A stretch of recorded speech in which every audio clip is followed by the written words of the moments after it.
السلام علیکم ورحمۃ اللہ وبرکاتہ۔ محترم حضرات، دور حاضر میں جن لوگوں نے دعویٰ کیا کہ وہ انسان کو بہترین تہذیب دیں گے، لیکن وہ انسان کو بہترین تہذیب نہیں دے سکے۔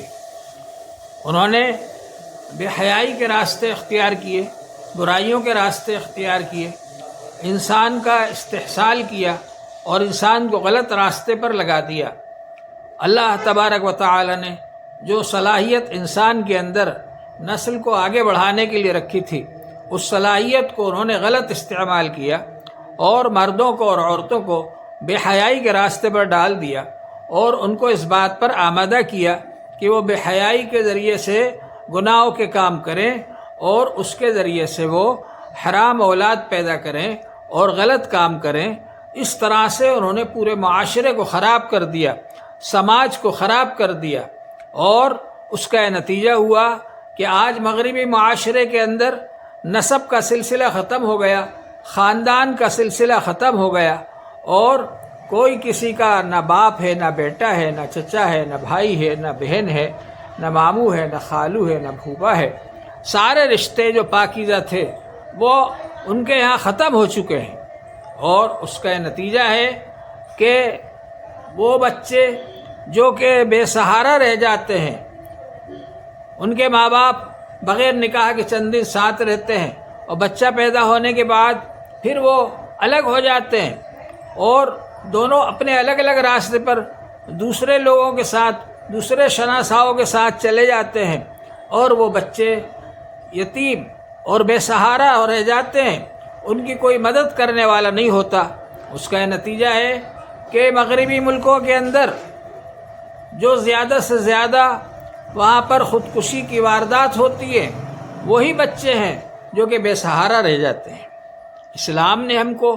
کتنا پاکیزہ طریقہ بتایا۔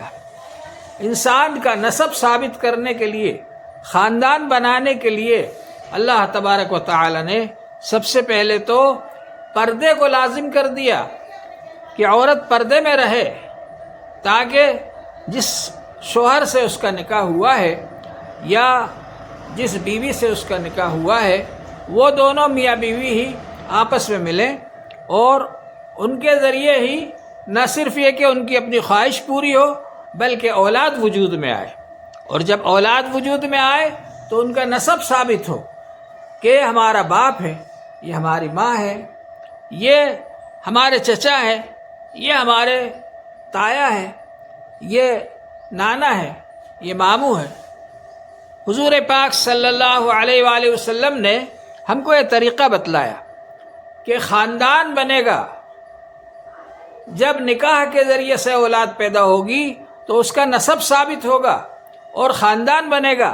خاندان تشکیل پائے گا۔ حضور پاک صلی اللہ علیہ وآلہ وسلم نے ہم کو یہ طریقہ بتلایا کہ نکاح کے ذریعے سے اولاد پیدا ہو۔ ارشاد فرمایا، ما تری للمتحابین مثل النکاح، نکاح کے ذریعے سے جو آپس میں محبت پیدا ہوتی ہے وہ کسی اور طریقے سے پیدا نہیں ہوتی۔ حضور پاک صلی اللہ علیہ وآلہ وسلم نے ہم کو اس بات کی ترغیب دی کہ ہم نکاح کے ذریعے سے جو اولاد ہے، حضور پاک صلی اللہ علیہ وآلہ وسلم نے ارشاد فرمایا، الولد للفراش وللعاہر الحجر، جس کے بستر پر بچہ پیدا ہوا، یعنی جو نکاح کر کے اپنی بیوی کو گھر میں لایا، اور میاں بیوی کے ملنے سے جو بچہ پیدا ہوا اس سے ہی نسب ثابت ہوگا، اسی شوہر سے نسب ثابت ہوگا جو نکاح کر کے بیوی کو گھر میں لایا ہے۔ جس کے گھر پر، جس کے بستر پر وہ بیوی ہے، جہاں وہ بچہ پیدا ہو رہا ہے، اسی سے نسب ثابت ہوگا، وہی باپ کہلائے گا۔